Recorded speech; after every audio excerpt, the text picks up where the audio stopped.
नमस्कार स्टूडेंट्स, स्वागत है आपका एटेक्स कॉमर्स क्लासेस के एक नई सेशन में।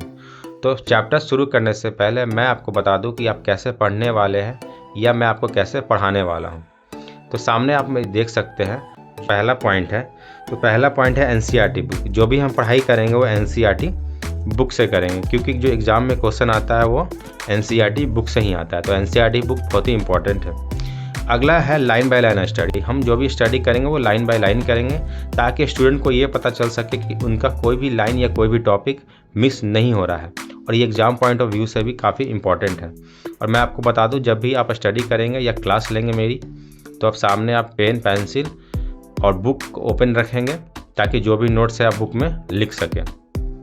फिर थर्ड पॉइंट है, हम जो भी चैप्टर कंप्लीट करेंगे, चैप्टर कंप्लीट करने के बाद हम लास्ट में पैराग्राफ वाइज या पूरा क्लास ख़त्म होने के बाद लास्ट में हम पैराग्राफ वाइज क्वेश्चन करेंगे और एमसीक्यू करेंगे, ताकि एग्ज़ाम पॉइंट ऑफ व्यू से कोई भी क्वेश्चन ना छूट सके। और फोर्थ पॉइंट है, जो भी हम पढ़ाई करेंगे काफ़ी सिंपल लैंग्वेज में करेंगे, ताकि हर एक स्टूडेंट को समझ में आ सके।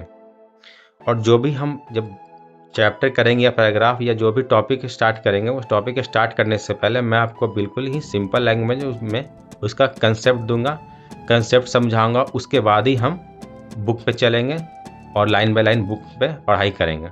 और फिर लास्ट है, मैं आपको सारे PDF notes chapter wise provide कर दूंगा। अगर वो भी आप नोट्स पीडीएफ नोट्स पढ़ के जाते हैं एग्ज़ाम में, अगर आप बुक नहीं पढ़ना चाहते हैं, तो अगर पीडीएफ नोट्स भी आप कर लें तो उससे भी आपका एग्ज़ाम में अच्छे मार्क्स आएंगे। तो लास्ट में आपको मैं यही बताना चाहूँगा, और लास्ट में यही है कि जिन स्टूडेंट को जो भी क्वेरी है तो मुझे वो व्हाट्सअप करेंगे, मैं उनके क्वेरी का जवाब तुरंत ही दूंगा। तो चलिए शुरू करते हैं आज के क्लास को। तो आज की क्लास में हम करने वाले हैं theory base of accounting, chapter 2 class 11 accounts, और ये पार्ट 1 है, ये पहला पार्ट है। तो चलिए देखते हैं आज की क्लास में इस चैप्टर में क्या कह रहा है। तो पहले हम नोट्स में चलेंगे, जो हमारे टेक्स्ट का नोट्स है। तो पहला पैराग्राफ में क्या कह रहा है, अकाउंटिंग क्या करता है, अकाउंटिंग का मेन काम क्या है, ये हमने देखा था। तो जो हमने प्रीवियस चैप्टर में पढ़ा था अकाउंटिंग क्या होता है, उसी के बारे में थोड़ा बहुत ओवरव्यू है, थोड़ा रिवीजन कर लेते हैं।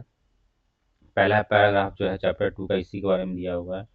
तो पहला अकाउंटिंग का काम क्या है, फाइनेंशियल ट्रांजेक्शन को रिकॉर्ड करना हमने पढ़ा था, उन्हें क्लासीफाई करना, फिर समराइज करना, अलग अलग करना, समराइज करना, एक रिपोर्ट बनाना क्या प्रॉफिट है क्या लॉस है, फिर रिजल्ट को इंटरप्रेट करना, कि समझना कंपनी कितनी प्रॉफिट कर रही है, कितनी लॉस कर रही है, कहाँ पे ज़्यादा अच्छा कर रही है कंपनी, कहाँ पे ख़राब कर रही है। ठीक है, उसके बाद था एम। फिर उसके बाद क्या था, एम क्या था, ऑब्जेक्टिव क्या था, कि फाइनेंशियल परफॉर्मेंस की इंफॉर्मेशन देना। कि फाइनेंशियल इंफॉर्मेशन क्या है, कि कंपनी के पास कितना पैसा है, कितना पैसा आ रहा है, कितना पैसा जा रहा है, कितना कंपनी कितना मजबूत है पैसे से, ये फाइनेंशियल इंफॉर्मेशन देना, ये एम था। फिर अलग अलग यूजर्स है, उन्हें इंफॉर्मेशन देना, जैसे ओनर हो गए, मैनेजर्स हो गए, एम्प्लॉय हो गए।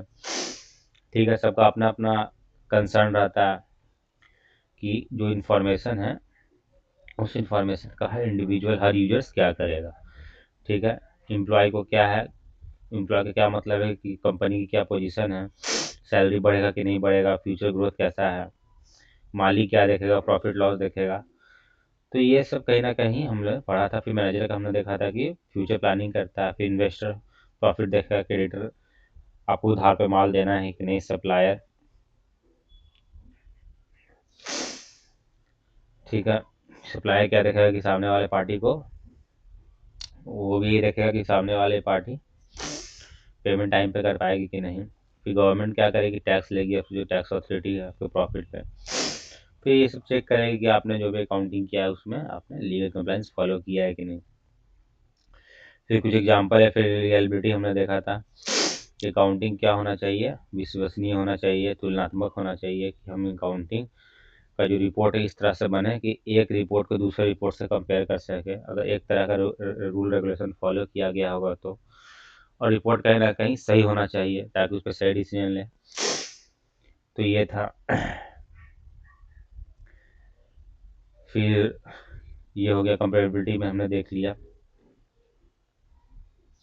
कंसिस्टेंसी कहाँ कहाँ जरूरी है, मतलब कंसिस्टेंसी मतलब क्या कि अकाउंटिंग क्या हो, रेगुलर बेस पे हो, ट्रांजेक्शन रेगुलर रिकॉर्ड करते रहे, मेजर करते रहे, बुक में रिकॉर्ड करते रहे, रिपोर्ट रेगुलरली बनाते रहे, तो ये सब कंसिस्टेंसी होनी चाहिए।